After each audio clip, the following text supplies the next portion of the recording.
Ben Sinclair needed to get the RV upstate for the winter.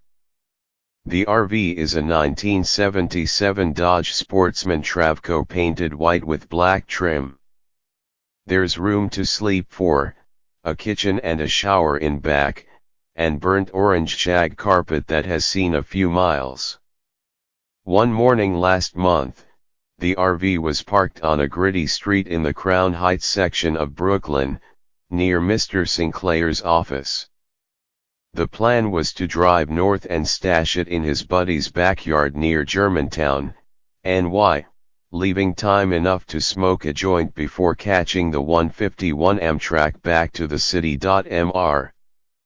Sinclair bought the motorhome in July for $5,000 and spent part of the summer at another buddy's country place upstate, chilling inside. I put this on the coolest part of their property, next to a swimming hole, he said, buckling the lap belt, no shoulder harness, no airbags, and easing into city traffic. I hung out all day with my shirt off, wrote, went swimming. We'd meet at sundown to have a beer. It sounds like the sort of freewheelin' lifestyle move you might expect from the guy, the laid-back, luxuriously bearded, unnamed Brooklyn weed dealer Mr. Sinclair plays on HBO's High Maintenance. The series, which he created with his wife and writing partner, Katja Blichfeld, began as a no-budget web show in 2012, garnered a cult following for its empathic look inside the lives and apartments of New Yorkers and was upgraded to premium cable 2 years ago. Indeed, Mr. Sinclair wrote the RV into the guy's story arc for Season 2, which will have its premiere on Jan 19. But whenever men in middle age or approaching it, Mr. Sinclair is 33, make bold vehicle purchases, experience tells us it's rarely about engines. Months before he answered a Craigslist ad for a family motorhome, Mr. Sinclair began divorce proceedings. He and Ms. Blichfeld made the decision to end their 6-year marriage on Election Day of 2016, a fluke of timing that had a benefit. It was a dark period for me that I was able to mask in the collective mourning of my friends, Mr. Sinclair said. When they married, Ms. Blichfeld, now 39, was a network casting director for 30 Rock and other shows, while Mr. Sinclair was a struggling actor getting cast as homeless man and wild-eyed guy, freelance editing and making attention-seeking videos, including one in which he dances naked through the city to electropop. They created High Maintenance in part to showcase his intelligent, funny, charming side. Soon they became a poster couple for successful work-life partnerships. It wasn't clear if that relationship, or the critically beloved show, could survive their uncoupling if we were not contractually obligated for Season 2. I do wonder what our creative or personal life would be, said Ms. Blichfeld, who has since come out as lesbian and is dating a woman. I'm sort of impressed that we were able to work together this year. In what Mr. Sinclair likened to exposure therapy, they worked side by side after their breakup for up to 15 hours a day, almost every day, for months, writing, shooting and editing the new season. He was also adjusting to the increased workload, responsibilities, and stakes of an HBO series. This year was, like, Season 2 of our show and the Trump administration and our breaking up and giving each other space while still working together, Mr. Sinclair said.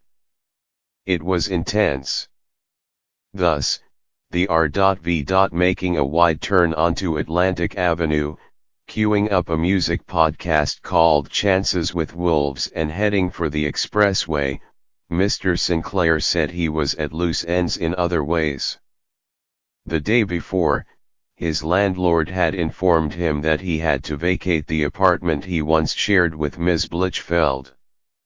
The building was being sold. That apartment is the last part of my relationship with Katya, he said with a hint of melancholy. But seeking to put a positive spin on his eviction, he added, I'm welcoming the forced change. My luck has been impeccable. If I take anything from my life, it's that. High Maintenance has benefited from lucky timing, too. It debuted as a Vimeo web series the same month that Washington State and Colorado passed measures to legalize marijuana for recreational use, when every media outlet was doing think pieces about changing attitudes toward pot. America was ready for a kind-hearted weed dealer. But it also resonated because of the writing, which has the subtlety and surprise of great fiction, and because it refuses to mind stoner culture for cheap laughs of the up-in-smoke variety. The guy's clients run the human spectrum: an agoraphobe starved for connection, a woman fighting cancer, bougie married swingers, a father retired from corporate life living below his high-strung daughter, all of them turning to pot in anxious times to find equilibrium, as a New Yorker review put it. What's more, every episode is chock full of Tom Wolfe-ian status details recognizable to anyone living in modern Brooklyn or places like it. The Elena Ferrante book that shows up in 3 different apartments, the vintage film cameras on a hipster bachelor's shelf, the precious baby names like persimmon, the references to intersectionality and illegal herbs. The mellow way these cultural signifiers are treated, however, results not in an acid satire of progressive boho urbanites, but in an affectionate send-up. In real life, Mr. Sinclair will utter a statement like, my ayahuasca shaman says New York shrinks your aura, and then, as the show would, do a little eye roll to acknowledge the absurdity. Given all the emotional turmoil in his personal life, Mr. Sinclair said it was hard this past year to keep the light tone and not to put some of that bummer feeling on my character. But, he said, people didn't want to see the guy in pain. To do so would both upset the central conceit of High Maintenance, which has always focused on the lives of the clients, not the dealer, and puncture a fantasy. The guy spends his days cruising around on his bike, having aimless conversations, toking on the job. He doesn't appear to have problems, only to soothe the problems of others, with his case of goodies and friendly, non-judgmental patter. For viewers living in brutally competitive, increasingly unaffordable, class-stratified New York, or Los Angeles, or San Francisco, or wherever, a throwback slacker offers escapist joy. Which is why it came as a shock when the guy got robbed and locked out of his apartment in the season 1 finale, and, intruding on the woman with whom his ex-wife is now living, chucked his phone in frustration over his bad night. Whoa. The guy has an ex-wife? Someone in his life not thrilled to see him? Angry outbursts, Ms. Blichfeld said she later heard from fans who were surprised. They told her, it was such a different representation of the guy. I don't know how I feel about seeing him break down. Mr. Sinclair said that the realities of being a 35-year-old, low-level weed dealer are catching up with his character. He thinks the show has earned a little window into his life, which the new season offers, along with storylines about breakups and changed relationship dynamics that echo the creators' lives. Mr. Sinclair is so naturalistic in his acting that many people assume he is playing a version of himself, or that he is the guy. Charlie Gruett, a cinematographer on the show since its web days, recalled being on set one day when a bike messenger spotted Mr. Sinclair and yelled, I'm doing what you're doing, though it wasn't clear if he meant delivering weed. Ben has that quality where you just want to hang out with him, Mr. Gruitt said. The guy has that similar quality. Mr. Sinclair is likewise rough around the edges in his personal grooming, though driving the RV he looks stylishly rumpled in a green sweater and millennial pink pants. And he belongs to the same liberal, diverse, woke milieu as the show's characters.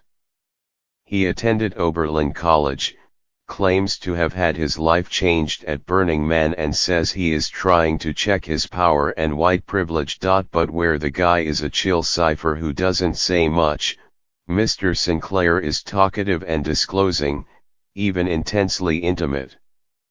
5 minutes after meeting, he said that he's reading a book called Boundaries and Relationships because that's been an issue in my life. Then he underscored the point by oversharing that he's seeing a therapist but trying not to sabotage the process with his authority issues. He is me at my best, Mr. Sinclair said of the guy, adding that, like the character, I'm able to achieve a feeling of intimacy with someone quickly. It's been my blessing and curse. Something else he and the guy have in common: they both own a 77 Travco.Mr. Sinclair wound up with the RV because he saw a moon lamp made of fiberglass, and then became fascinated by fiberglass as a building material, and then while researching on the web came across the fiberglass-bodied RV. How the guy ends up with it on high maintenance is for now a secret, although one assumes the story will also follow a meandering, pothead logic. I was not surprised one bit when he showed me a photo of this RV and said he was buying it, Ms. Blichfeld said. Ben has a flair for drama. He likes big gestures. She added, had we been together, I don't know if that would have happened. I'm the one who would have been asking for inspections and things and projecting all the ways the RV would complicate our life. The motorhome, like a fiberglass boat, bobbed and weaved and rocked up the Taconic State Parkway for 3 hours all the way to Germantown. But Mr. Sinclair looked content behind the wheel. When part of the roof blew off beside a farm on a back road a few miles from the destination, he pulled over, tossed the shards into the back and rolled on. He even arrived at his buddy's house in time to roll the joint. In a few days, Mr. Sinclair was scheduled to leave for a month-long solo trip to Indonesia, to go scuba diving in Bali and Raja Ampat. When he returned, it would be to a new season of his show, a new apartment, a new New York. He was excited about the trip but also nervous, he said, because he doesn't like to be alone. He thought out loud, is it worth being alone for the sake of being alone because you think you should be alone, or to find solitude just because it's good for you? Or if you like being around people and that's just what you like, maybe that's okay, too. Sounding like one of the endearingly searching New Yorkers who call upon the guy, Mr. Sinclair said, I'm trying to answer those questions for myself.